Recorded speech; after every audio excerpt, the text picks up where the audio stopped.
மின்னூட்டமும் மின்னோட்டமும். இப்பாடத்தை கற்றபின் மாணவர்கள் பெறும் திறன்: மின்னூட்டம், மின்புலம், கூலும் விதி ஆகியவற்றைப் புரிந்து கொள்ளுதல். மின்னூட்டம், மின்னோட்டம், மின்தடை, ஓம் விதி ஆகியவற்றை விளக்குதல். தொடரிணைப்பு, பக்க இணைப்பு சுற்றுகளை வரைதல். மின்னோட்டத்தின் விளைவு, வெப்ப விளைவு, வேதி விளைவு, காந்த விளைவு ஆகியவற்றை அறிந்து கொள்ளுதல். நேர்மின்னோட்டம் மற்றும் மாறுதிசை மின்னோட்டத்தை புரிந்து கொள்ளல். மின்சாரம் சார்ந்த பாதுகாப்பு கூறுகளை அறிதல். அறிமுகம்.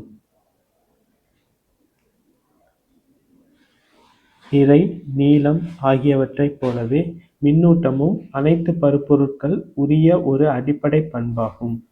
பருப்பொருட்கள் அனைத்திலும் அணுக்களாகவும் மூலக்கூறுகளாகவும் ஆனது என்பதை நாம் அறிந்தோம். அணுக்கள் எலக்ட்ரான்கள், புரோட்டான்கள், நியூட்ரான்கள் ஆகிய துகள்களைக் கொண்டுள்ளது.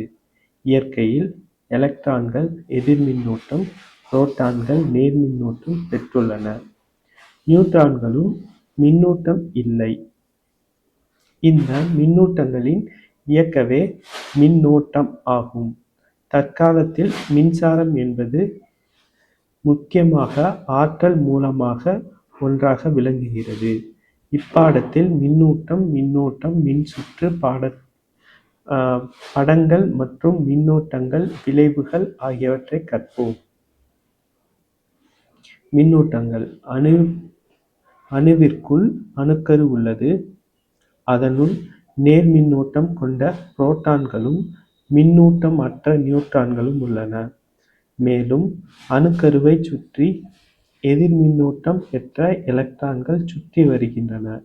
எவ்வளவு புரோட்டான்கள் உள்ளனவோ அவ்வளவு எலக்ட்ரான்கள் ஒரு அணுவினுள் இருப்பதாக. பொதுவாக அனைத்து அணுக்களும் நடுநிலைத்தன்மை உடையவை. ஒரு அணுவில் எலக்ட்ரான்கள் நீக்கப்பட்டால் அவ்வணு நேர்மின்னூட்டம் பெற்றதாகவும் அது நேர்மின் அயனியாக மாறுகிறது. ஒரு எலக்ட்ரான்கள் சேர்க்கப்பட்டால் அது எதிர்மின்னூட்டம் கொண்ட எதிர்மின் அயனியாக மாறுகிறது. நெகிழி சீப்பினால், பிளாஸ்டிக் சீப்பினால் உங்கள் தலையை சீவிய பின்பு அச்சீப்பில் சிறு காகிதங்களை கவர்வதை பார்ப்பதுண்டா?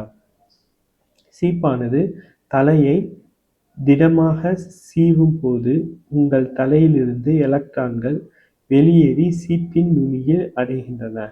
எலக்ட்ரான் இழந்ததால் முடியின்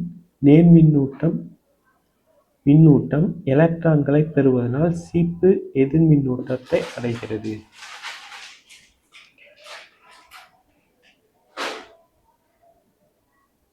மின்னூட்டம் கூலும் என்ற அலகால் அலகிடப்படுகிறது. அதன் அலகு சி. ஓர் எலக்ட்ரான்கள் மின்னூட்டத்தின் மிகச்சிறிய மதிப்பு. எலக்ட்ரான்கள் மின்னூட்டம் E என்ற குறியீட்டால் குறியிடப்படுகிறது. அடிப்படை அலகாக கருதப்படுகிறது. அதன் மதிப்பு E = 1.6 × 10⁻⁻⁹ கூலும்.